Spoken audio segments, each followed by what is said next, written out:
Bismillahirrahmanirrahim. Assalamualaikum warahmatullahi wabarakatuh. Perkenalkan, Bapak saya Gasman Nurfaul Adli, ingin mengumpulkan tugas dari PB4B, ingin mengumpulkan tugas menerangkan materi yang ke-12, yaitu pengertian dan jenis tentang mufrodat. Yang pertama itu pengertian dan jenis-jenis mufrodat. Pengertian mufrodat, mufrodat atau kosakata atau perbendaharaan kata atau vocabulary adalah sejumlah kata atau kumpulan kata yang diketahui seseorang. Perbendaharaan kata seseorang dapat dikatakan sebagai himpunan kata-kata yang dikuasai dengan dan dimengerti oleh orang tersebut yang dapat digunakan untuk menyusun kalimat baru. Mufrodat merupakan salah satu unsur bahasa yang penting karena ia berfungsi sebagai pembentuk kalimat dan wacana. Jenis mufrodat, yaitu kata aktif, bisa disebut dengan kalimat nasyitoh dan kata pasif, kalimat khamilah. Dilihat dari sisi frekuensi kemunculan dan penggunaannya, kosakata terdiri dari dua macam, yaitu kalimat nasyitoh kata aktif dan kalimat khamilah kata pasif. Yang dimaksud dengan kalimat nasyitoh adalah kata yang diajarkan untuk digunakan oleh siswa dalam bahasa lisan dan tulisan.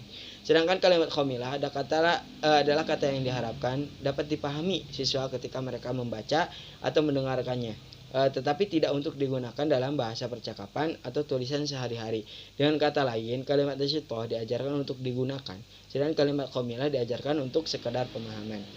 Nah, kalimat yang selanjutnya adalah kalimat muhtawa dan kalimat wazifiyah. Kalimat wazifiyah mempunyai beberapa sebutan. Ada yang menyebutnya kalimat tahwiyah, ada yang menyebut kalimat qawiyah, dan ada juga yang menyebutnya kalimat tarkibiyah. Disebut wazifiyah karena kata tersebut di samping memiliki makna juga memiliki fungsi tertentu. Disebut qawiyah karena tidak memiliki konten sebesar kalimat muhtawa. Dan disebut tarkibiyah adalah nahwiyah karena membentuk dalam penyusunan struktur nahwu. Hakikat pembelajaran mufrodat. Ada yang berpendapat bahwa seorang siswa dikatakan telah belajar mufrodat jika ia mampu menerjemahkan kosakata tertentu ke dalam bahasanya. Ada juga yang berpendapat bahwa siswa dikatakan telah belajar mufrodat jika ia mampu mencari maknanya dalam kamus doi bahasa. Dengan demikian, posisi mufrodat dalam sistem bahasa Arab tidak hanya terkait dengan makna kata per kata, tetapi juga berkaitan dengan ragam dan variasi bentuk mufrodat itu sendiri, yang secara gramatikal mempunyai kegunaan masing-masing. Maka mufrodat dapat diposisikan pada level fonologis ketika dilafalkan, morfologis dilihat dari sisi bentuk kata, sintaksis saat dimaknai dari posisi struktur gramatika, semantik dilihat dari konteks maknanya, dan sisi ghair lughawi, konteks non-linguistik, sosial, budaya, politik, dan sebagainya.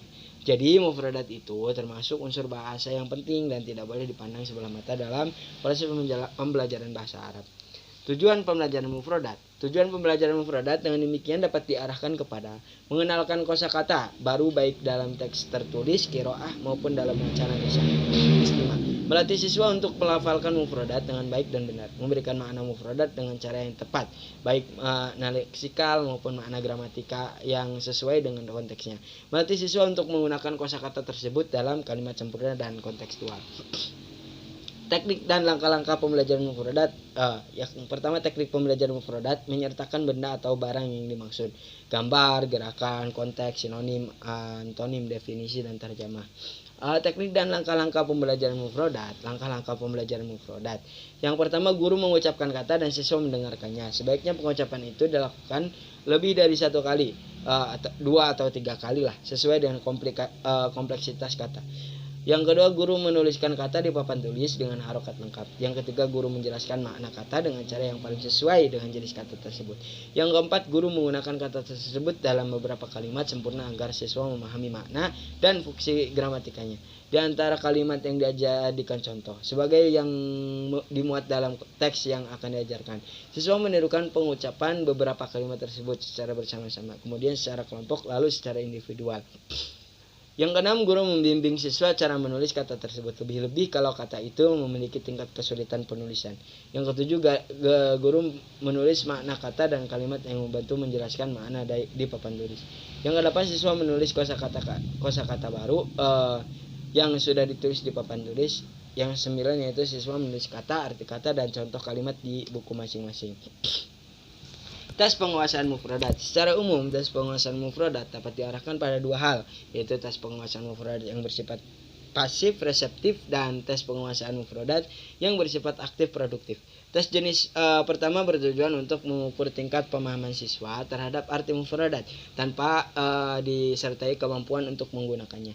Sedangkan tes penguasaan mufradat jenis kedua bertujuan untuk mengukur tingkat pemahaman dan penguasaan siswa terhadap mufradat dalam arti mampu menggunakan mufradat yang diteskan dalam kalimat tepat untuk mengekspresikan pikirannya.